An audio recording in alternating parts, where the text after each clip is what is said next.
Hello, adventurers, and welcome to another one of ZexTy's Tuesday updates where I'll be going over the events and patch notes for the week.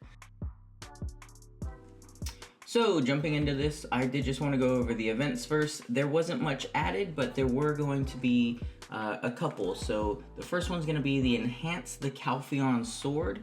And for this event, you can do it a couple of different ways. So you can earn these purple hammers that are shown on the screen, and with those, you'll have a 10% chance to succeed in enhancing that weapon at the bottom left that says +3. So you'll get this item in your mail, and basically all you'll have to do is use these hammers for a chance to upgrade it.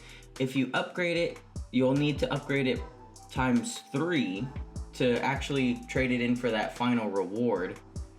Or you can use these hammers, stack them up, and then you can, if you stack a certain amount of them, you can get either a 50% chance to upgrade it, or you can get the 100% guarantee.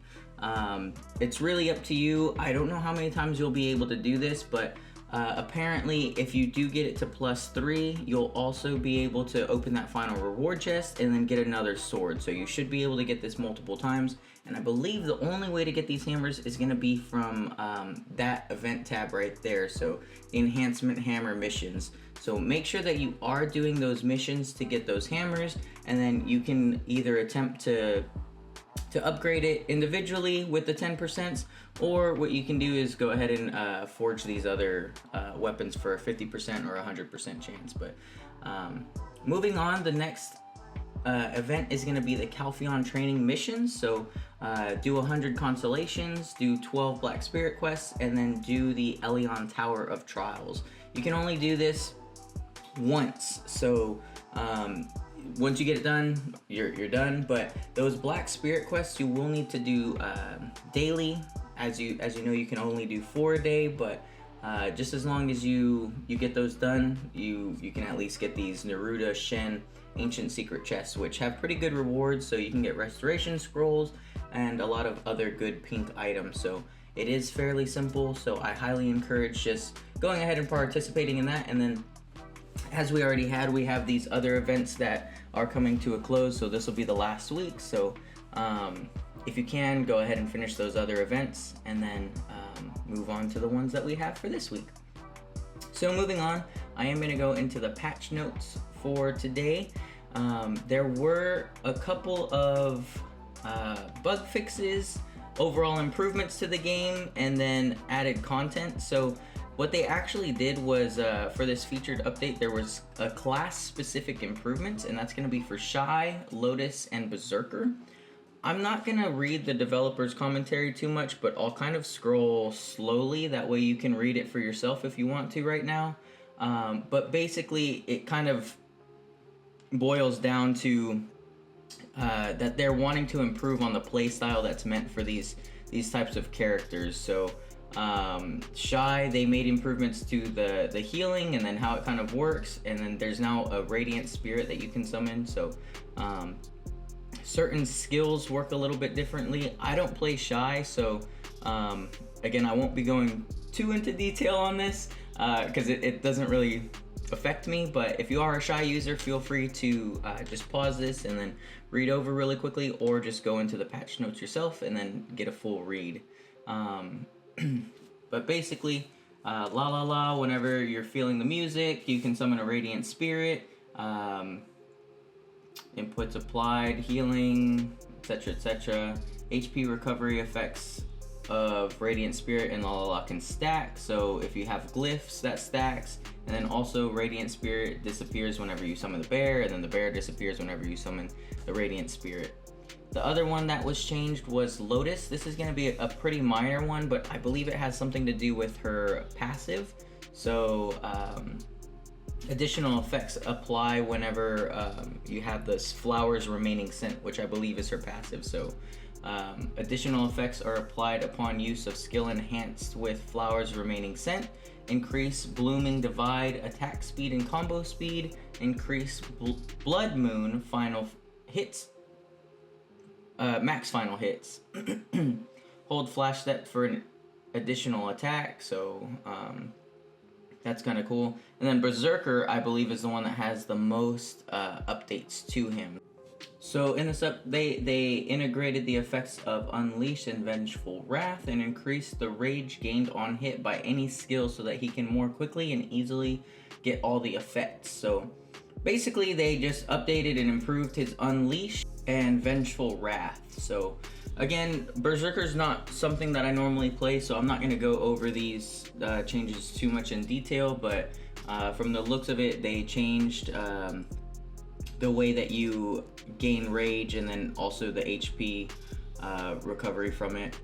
It seems like a pretty good change, so if you're a Berzerker player, that's good for you. But again, just for me, I play Phantasma, so not much added for me. But hopefully we will be getting these for other classes as well. And then, like I said, if you want to read through this, it looks like all positive things for the class. So.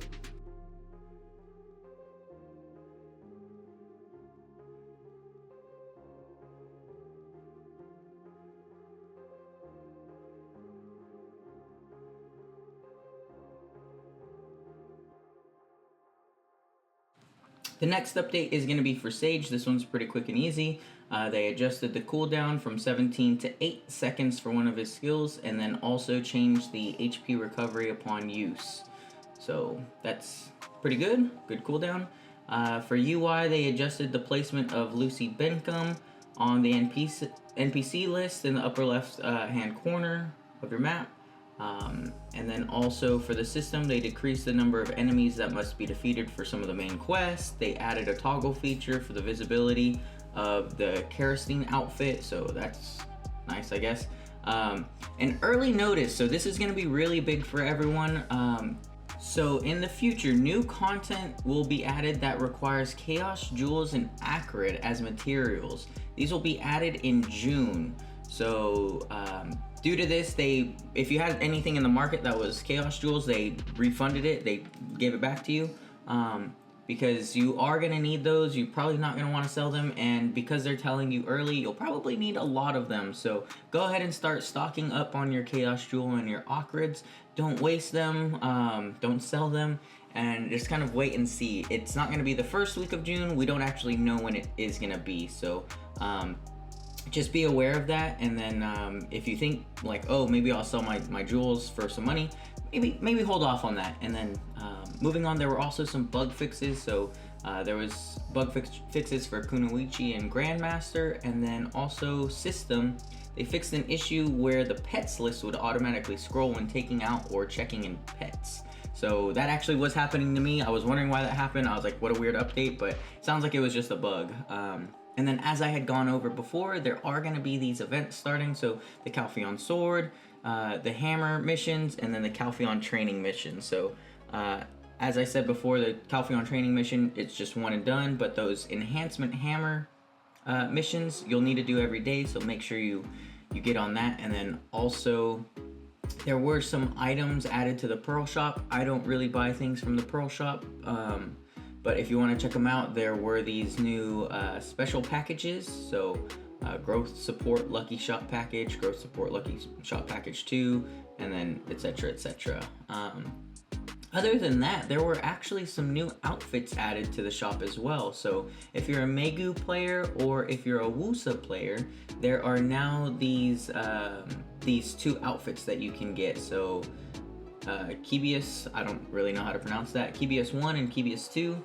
And then you can also get the weapons for them. So these only cost black pearls, so this is kind of nice. I've always enjoyed these outfits, especially the ones with the wings. They're pretty cool. And then those weapons are pretty awesome as well. So I think with a palette change or a color change, that would be pretty interesting to see. So that's pretty much everything for the updates. There wasn't too much. I know that Calpheon Ball or Heidel Ball, whichever one it is, it will be coming up soon. So hopefully we'll be seeing some really good content coming from there. And then as well, if you want to read more about these other updates, there are other patch notes for them. I pretty much explained how it works. So there shouldn't be too much else to go over. But as always, I hope this does help you. If you have any questions, please leave comments in the comment section, and then I'll do my best to get back to you. But as always, if you would, please like and subscribe. I greatly appreciate it, and I hope to see you in the next one.